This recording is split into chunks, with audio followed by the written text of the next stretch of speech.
Então você precisa ter processos muito bem padronizados. São pessoas, inovação e tecnologia. Que as pessoas saibam, né? A gente percebe que a questão do fluxo de caixa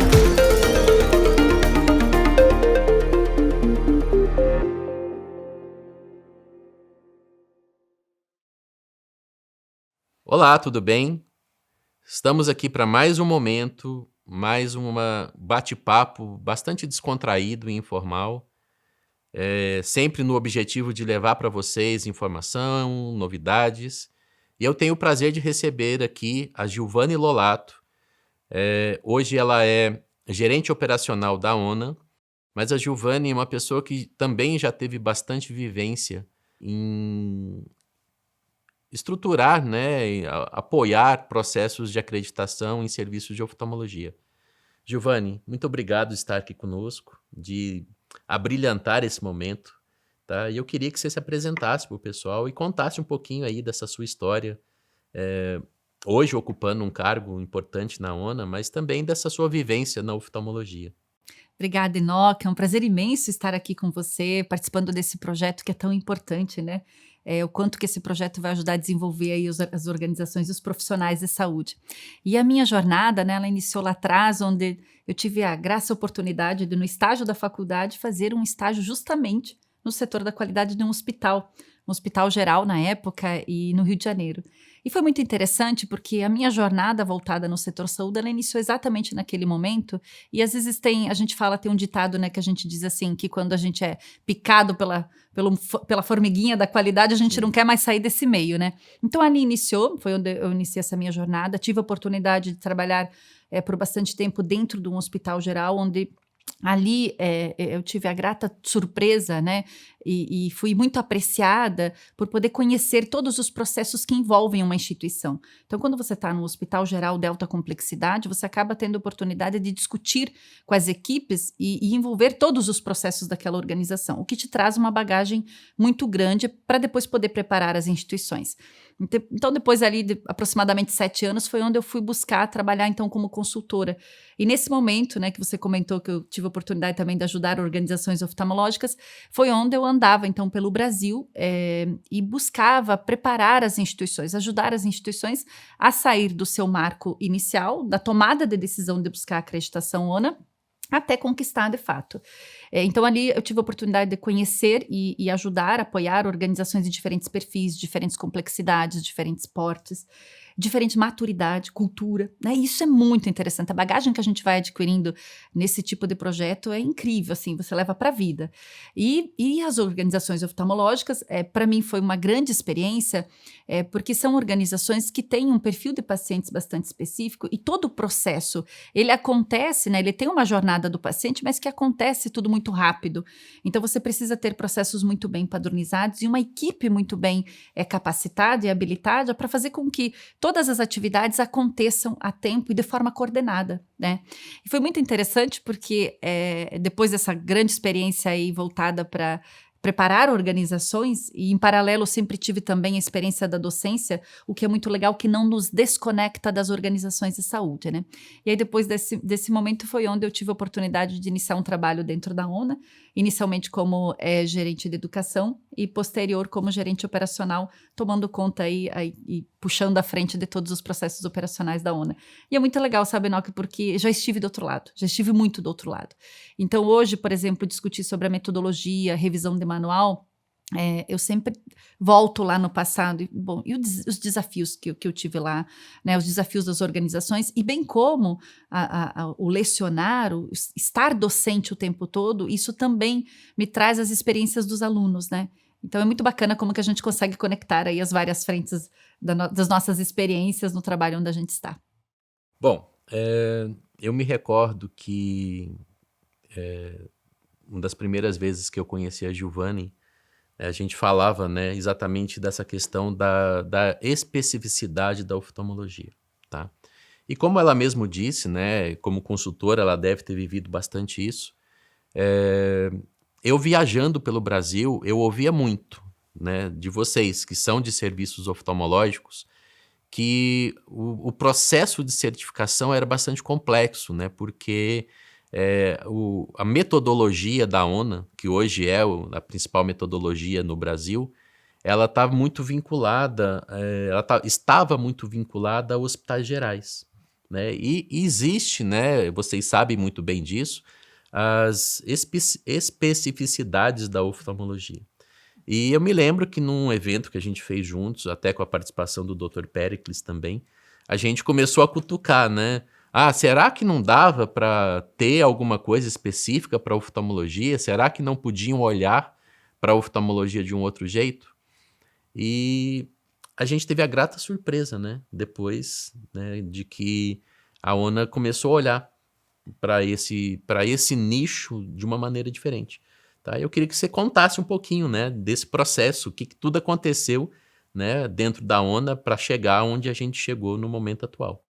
E é muito bacana isso, Enoque, porque assim, historicamente, né, a ONA iniciou, o primeiro manual ele era para hospital, né? Então, se a gente for olhar a história da ONA desde o princípio, como teve por um bom tempo, né, desde a sua estruturação, um foco bastante hospitalar, acabou que os manuais, apesar de depois eles terem sido aí incluídos, a gente veio incluindo outros serviços, outras normas de avaliação, mas quando a gente tem um número bastante grande de perfis diferentes de organizações, que têm as suas especificidades, mas que ao mesmo tempo a gente precisa ser um pouco generalista, o desafio é como ser generalista, mas sem perder as especificidades.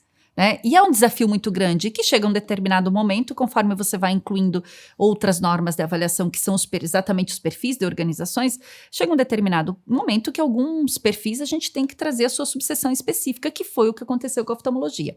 Mas o interessante disso é que foi um pedido muito grande, né? Além desse ponto que você acabou de comentar, era um pedido muito grande dos clientes. Né? E o setor de oftalmologia, antes mesmo de ter uma norma específica dentro da ONA para oftalmologia, era um setor que já tinha um engajamento muito grande para acreditação. Né? Então, já tinham muitas organizações que já eram acreditadas, porque a norma hospitalar, né, trazia ali o hospital dia. Então, a oftalmologia ela estava encaixada dentro ali do hospital dia. Então, já tinha uma demanda de organizações já que estavam acreditadas, mas a crescente era muito importante naquele momento de organizações oftalmológicas iniciando o processo da acreditação, né? Então, isso também acabou sendo um impulsionador para a ONA trazer essa subseção. E aí, quando nós estruturamos o grupo, né, de discussão aí da revisão e da estruturação dessa subseção, o desafio era justamente trazer profissionais que pudessem ter o conhecimento específico nas várias frentes dentro da oftalmologia, tanto pensando a nível ambulatorial, né, nas consultas e exames, e bem como pensando no processo todo da cirurgia em si. Inclusive, né, a Inoca, como um profissional aí que participou, né, e que contribuiu muito para essa estruturação, na subseção, então, o que nós decidimos? Bom, vamos manter dentro da subseção específica tanto o olhar ambulatorial, exames e consultas, bem como olhar para todo esse processo da cirurgia segura. Isso permitiu com que os organismos acreditadores da ONA, né, que são as instituições acreditadoras credenciadas, permitiu que esses organismos pudessem, na hora em que fossem preparar de fato a programação da visita, não precisar incluir, por exemplo, a subseção do diagnóstico por imagem, porque os requisitos dentro da subseção específica da oftalmologia já estavam contemplando. E justamente trazer essas especificidades, né? Porque quando a gente pensa assim, no preparo do paciente, né, Enoque, a adaptação das próprias metas de segurança para a oftalmologia, né, é muito interessante porque na minha experiência lá atrás como consultora, às vezes tinha instituições que diziam assim, mas Giovanni, aqui nunca aconteceu uma queda do paciente, então essa meta ela não é elegível. Aí a gente começava a fazer as provocações, né, não, mas você tem um perfil de pacientes que é um perfil muito propenso a ter uma queda. Você tem um perfil de pacientes... idoso, né? Exato. Um perfil de pacientes muito idoso. Então, você precisa pensar em estruturar essa meta. E aí é interessante como que a criatividade dos profissionais na adaptação. Da mesma forma, o checklist cirurgia segura, mas lá para os exames. Porque tem toda aquela questão, né, da dilatação da pupila, que precisa acontecer e por mais de uma vez e por diferentes pacientes. Como que a gente controla isso? E era muito interessante o quanto que os profissionais, nesse processo de preparação, eles traziam ideias, assim, incríveis. Então, assim, acho que essa decisão da ONA foi muito assertiva na versão do manual 2022 e agora a gente tem, então, a ENE específica, né, para serviços oftalmológicos. Se eu não me engano, me corrija, é a 2.15. Isso, exatamente. Então, eu tive a honra, né, e posso dizer para vocês que estão nos assistindo, de coordenar, né, a criação dessa subseção, porque é uma subseção nova. E, e foi muito importante, como a Giovanni mesmo disse, né, nós tivemos a experiência de trazer um grupo muito seleto de profissionais de várias instituições, inclusive do Brasil todo, né? Foi bem interessante, porque eu tinha gente de todas as regiões do país nesse projeto. E, assim, lógico, né, Giovanni? Como sempre, a gente tem que pensar em melhoria contínua, né? A revisão do manual, que já deve ter iniciado, né, para o novo manual de 2026, tenham certeza que vai ter melhorias, né? Vão ser trazidas novas informações, novos requisitos, né? Até para aprimorar o processo, tá? Mas realmente foi uma experiência muito rica. E assim, depois disso, Giovanni, pela vivência de vocês, houve um acréscimo, houve um crescimento de instituições oftalmológicas iniciando o processo de certificação? Sim, como eu comentei lá atrás, já era uma movimentação muito boa, né, na oftalmologia, mas nós observamos um número muito maior. E o que é muito bacana, agora a gente consegue enxergar, de fato, o número das organizações que são oftalmológicas, porque antes essas instituições elas ficavam ali embutidas no mesmo número das organizações hospitalares, sim. né, dentro do hospital dia. Então agora a gente consegue enxergar essa fatia somente das instituições oftalmológicas, o que é bastante importante, tanto para as instituições e bem como para a ONU em termos estatísticos, né? Tá. São esses números, né, que a gente vai apurando, vai levantando e vai evidenciando cada vez mais vocês, né, gestores e diretores de hospitais oftalmológicos, né, desse crescimento da oftalmologia na busca pela qualidade. Eu lembro que eu conversei bastante com o Pélix, conversei com a Carol Moreno também, porque muitas vezes as pessoas perguntam para a gente, mas eu preciso fazer um processo de acreditação? E eu sempre fui um defensor da bandeira, assim, não, você precisa sim se preocupar com a qualidade e a segurança do seu paciente. O processo de acreditação, gente, é uma coisa que depois vai vir natural, tá? Você concorda com essa ideia, Giovanni? É uma consequência, né, Enoque? E assim, que bom que se a gente pudesse dizer assim, olha, quem não tem acreditação conseguiu implementar um sistema de gestão da qualidade robusto, conseguiu implementar aí todo o Programa Nacional de Segurança ou minimamente as metas de segurança. Mas a gente tem, infelizmente, ainda muitas organizações do Brasil que estão muito aquém disso, né? E a acreditação, ela tem sido um dos caminhos. A gente fala, e o correto é esse, a acreditação vir de uma forma natural para justamente posterior reconhecer todo o trabalho que vocês fazem aí nas instituições de vocês, mas acaba que muitas organizações conseguem, através da acreditação, também angariar recursos, né, e conseguir melhorar os processos. Porque às vezes a direção talvez ainda não esteja comprometida, ou então talvez a cultura ainda não chegou nessa instituição, ou talvez as prioridades são outras, né? Então a gente enxerga muitas instituições que precisam de recursos básicos necessários para melhorarem os seus processos, ou até às vezes uma mudança da estrutura física, mas que a direção ainda não tomou a decisão de inserir isso na lista de prioridades, né? E aí, quando a direção entende, então, poxa, vamos buscar acreditação, nesse momento vem essa lista de prioridades que precisa ser incluída, né? Sim. Então, é nesse momento que as instituições, os profissionais conseguem, aí junto à diretoria, angariar recursos, então, para melhorar o que precisa ser melhorado. A gente tem, infelizmente, organizações que às vezes nem atendem a legislações básicas, né? Então, que bom, sim, que a acreditação tem sido um caminho para impulsionar toda essa melhoria, mas sem dúvida, Enoque, o caminho natural seria, eu vou buscar melhorar os meus processos, estruturar, padronizar, melhorar os resultados e depois eu busco a acreditação como um reconhecimento externo natural, né? Mas a gente fica feliz também em saber que a acreditação tem transformado o setor saúde, né? Não, sem dúvida, né? E esse é um movimento, tá? Que, como a Giovanni mesmo falou, e eu já tive a oportunidade de falar em outro momento, quando a gente é picado, né? Pelo a qualidade, por tudo aquilo que a gente começa a enxergar de entrega diferente para o nosso paciente. E embora muitas pessoas achem, né, que não é tão perceptível, quando você começa a vivenciar isso, né, como eu ouvi, inclusive, de um diretor de um hospital oftalmológico, nossa, eu descobri uma instituição que eu não sabia que eu tinha. Que bacana, Tá? né? Ele me contou uma vez que tinha uma funcionária que toda vez que falava em corte de funcionário, ela era a primeira da lista. Depois que ele passou pelo processo de certificação, ela virou a última da lista. porque ele entendeu o quanto ela era importante dentro do processo da instituição dele.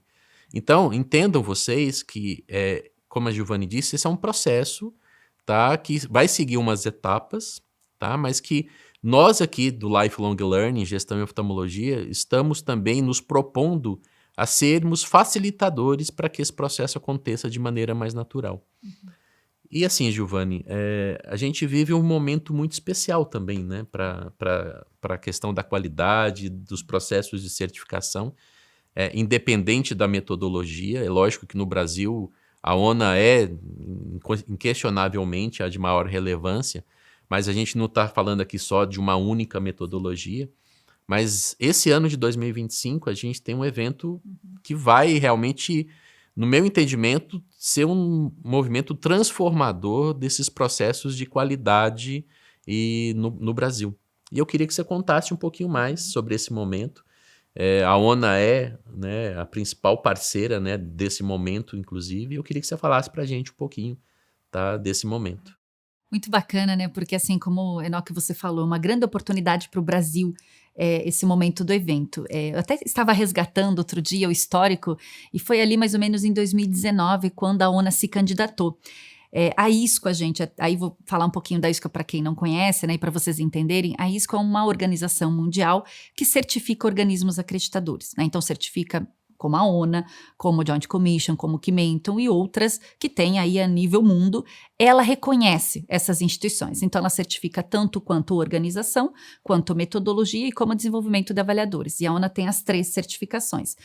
Só que daquele momento em diante, ali mais ou menos em 2019, quando a ONA decidiu submeter, né, se candidatar para ser uma anfitriã deste grande evento da ISCOA, foi um momento bastante interessante, porque a gente faz um dossiê, você tem que falar tanto da metodologia, da estrutura da metodologia, mas tem que falar da cidade também, tem que falar do Brasil, né? Então a gente tem que ir lá mandar evidências e dizer assim, olha, São Paulo é uma cidade que tem condições de receber um evento dessa magnitude. Imagina, as conferências da ISCOA são uma média de 1.500 pessoas participando, mais de 80 países diferentes, mais de 400 palestrantes, mais de 2.000 horas de conteúdo. Então, é um evento realmente de grande magnitude, né? Então, naquele momento, a ONA se candidatou e recebeu, né, a notícia aí de que seria, então, anfitriã neste ano de 2025.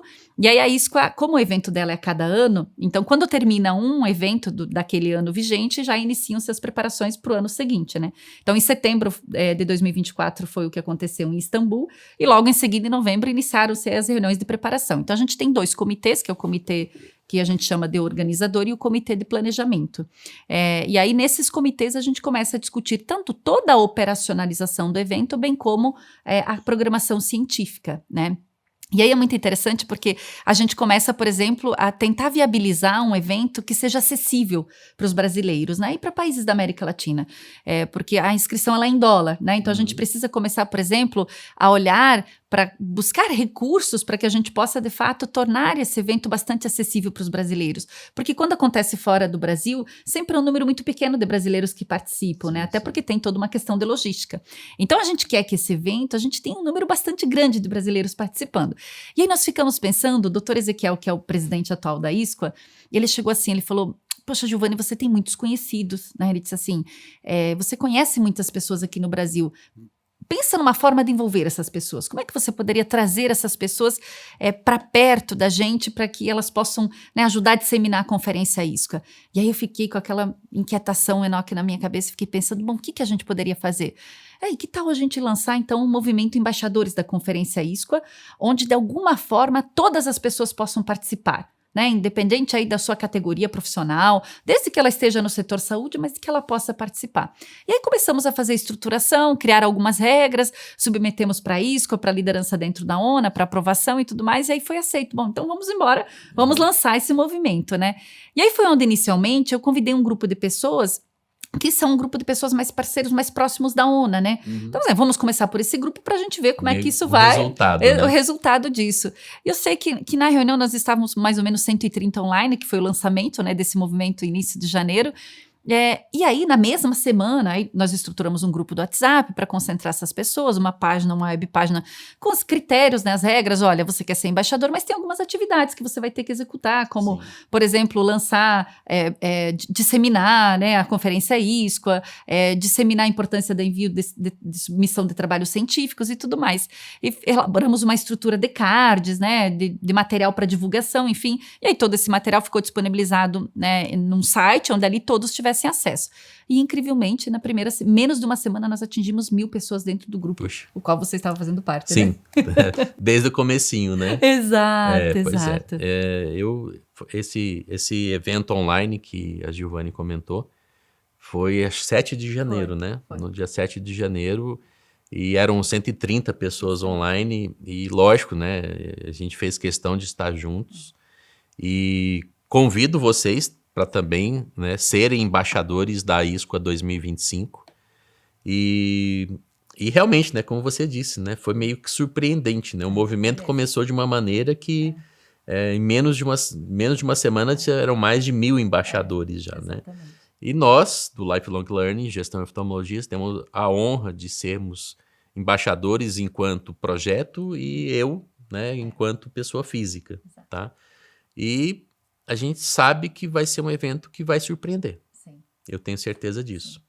Pois é, gente. Acompanhe, então, nos nossos canais de comunicação, nas nossas redes sociais, que a gente vai colaborar aí com a ONA, divulgando todo esse projeto, divulgando os embaixadores, divulgando todas as ações que vêm sendo tomadas. Então, é uma oportunidade de acompanhar o que vai acontecer também. E eu queria deixar, assim, como uma mensagem final para vocês, antes de também pedir uma mensagem final da Giovanni, deixar para vocês que a gente evoluiu muito, mas tem muito a evoluir, tá? E a nossa proposta é realmente ser um ponto de apoio para vocês nessa caminhada. Nesse processo, nós vamos conversar bastante com a ONA para que também os nossos clientes do Lifelong Learning tenham alguns benefícios junto à ONA. É lógico que isso são tratativas que têm que ser feitas ainda. E aí, Giovanni, eu queria que você deixasse aí a sua última palavra sobre tudo o que está acontecendo na qualidade no Brasil, esse movimento todo da conferência da ISQA, tá? E uma mensagem para o pessoal para que eles realmente deem sequência nos seus projetos de qualidade, de certificação, porque isso traz vários ganhos, tá? Eu falo que trazem ganhos para a instituição, trazem ganhos para os colaboradores, trazem ganhos para quem é o nosso objetivo final, que são os pacientes que vão ter realmente uma experiência diferenciada. Bom, primeiramente, Enoque, parabéns por esse projeto, porque assim, a gente precisa de mais iniciativas como essa, né? A gente tem ainda no Brasil algumas regiões que não têm acesso à informação, a conteúdo, e que às vezes não sabem por onde começar. Ou então que quando começam, às vezes elas acabam optando por um caminho que é o de maior esforço, ou que vai levar mais tempo, e elas acabam desestimulando no meio desse caminho. Então é muito importante que a gente tenha muitas iniciativas como essa. Então parabéns por isso, viu? Muito obrigado. E dizer para você assim, acompanhe a ONA, esteja junto com a ONA. Por exemplo, nas revisões dos manuais, como o Enoque teve a oportunidade de participar, você também tem a oportunidade de estar conosco, seja enviando ali pelo Fale Conosco sugestões de melhoria. Então às vezes você está ali no teu dia a dia, você está trabalhando para acreditação e tem ali um requisito que você acha que aquele requisito pode ser descrito de uma forma diferente, ou alguma coisa que a ONA pode considerar na metodologia. Você pode a qualquer momento, gente, não precisa a ONA estar em revisão dos manuais, você pode a qualquer momento, envie lá no Fale Conosco, que a gente vai estar considerando a tua oportunidade de melhoria. Então esse é um ponto, e esse ano, como você comentou, a revisão do manual PSS ele está acontecendo, fiquem atentos porque vai ter um momento de consulta pública, então é onde todo mundo pode participar, né, Enoque? Então assim, exato. Muito bacana, então fiquem atentos aí, participem das iniciativas com a ONA, a gente vai iniciar um programa muito grande de boas práticas, então a gente vai estar falando mais sobre isso, mas eu queria convidar você a estar junto conosco para que a gente possa trabalhar em conjunto. A ONA está muito aberta a melhorias e olhares de vocês que estão na ponta. Isso agrega muito, né? E a ONA acredita muito nisso. E dizer para você que assim, você que é um profissional de saúde, né, que você está aí dentro da sua instituição, às vezes você está lá dizendo assim, poxa, mas eu estou esperando a diretoria tomar alguma decisão, ou estou aguardando aqui começar a falar sobre a acreditação. Não espere pelo outro, comece você dentro do seu processo, dê o primeiro passo. Por menor que seja a ação, é uma grande ação, entenda isso. Às vezes a gente fica aguardando algumas tomadas de decisão ou esperando alguém começar a falar sobre o assunto e a gente perde oportunidades de não só fazer melhorias no processo, o qual a gente faz parte, mas até de ajudar, auxiliar os nossos colegas. Então a mensagem que eu deixo para você é que nós somos todos grandes agentes de mudança. Eu faço questão de sempre colocar isso, porque não importa o tamanho da sua ação, da sua iniciativa. Você é um agente de mudança e você pode transformar a sua instituição. Gente, foi um prazer estar com vocês, um prazer estar com a Giovanni. E Prazer como ela todo meu. mesmo disse, todos nós somos agentes de mudança. A transformação começa por pequenos movimentos que cada um de nós vamos fazer. Muito obrigado. Obrigada a você, Enoque.